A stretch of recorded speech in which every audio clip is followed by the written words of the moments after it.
Hi, Teen! Ma'am here, preparing for lunch. Ayan ang ating lunch. Pochero tayo. Ayan, Teen, everyday naman, mas madalas nagluluto ng food si Mamsi kaysa yung sa labas. Except for Thursday mo, lunchtime kasi nagpa-plancha si Mamsi, so walang magluluto. It's the only time na nag-libre tayo ng lutong ulam. But other than that, lagi tayo nagluluto ng food natin.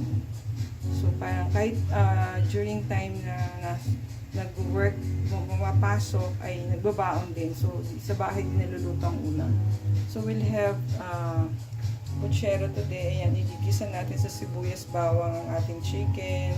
Tapos lalagyan natin yung sabaw. So pagka medyo after 15 to 20 minutes na naluto na yung ating chicken, lalagyan natin ang ating sitaw, tapos ang ating saging na saba. Pagka okay na, tsaka natin lang silalagay ang ating repolyo. Stay safe everyone. God bless you all. See you in our next video.